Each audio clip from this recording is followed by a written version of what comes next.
ડીસાના કંસારી ગામે વીજ પુલનો ખાડો ખોદાતા ખેડૂતોનો હંગામો।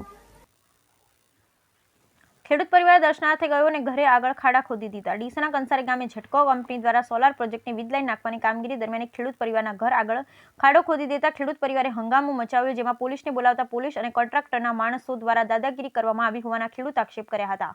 અંગેની વિગત એવી છે કે ડીસાની કંસારી ગામે ઝટકો કંપની દ્વારા સોલાર પ્રોજેક્ટ અંતર્ગત વીજ લાઈન નાખવાનું કામગીરી ચાલે છે, જેનું વીજ પુલ નાખવાનું કામ કરણી માતા કન્સ્ટ્રક્શન નામની એજન્સી કરી રહી છે। ત્યારે ઝટકો કંપની ખેડૂતને જાણ કર્યા વિના અને વળતર આપ્યા વિના ખેડૂતના ઘર આગળ વીજળીના થાંભલા ઉભા કરવા માટે ખાડા ખોદી નાખતા હંગામો સર્જાયો હતો, જેમાં અગાઉ જ્યારે ઝટકો કંપની રમેશભાઈ પરમારના ઘર આગળ આ કામગીરી કરવા માટે આવી હતી, ત્યારે ખેડૂત દ્વારા 5 દિવસની મુદત માંગવામાં આવી અને ખેડૂતે ઝટકો કંપનીને કહ્યું હતું, અમને 5 દિવસની મુદત આપો અને હાઈકોર્ટમાં અરજી કરેલી છે તેના પુરાવા અમે તમને 5 દિવસમાં રજૂ કરીશું।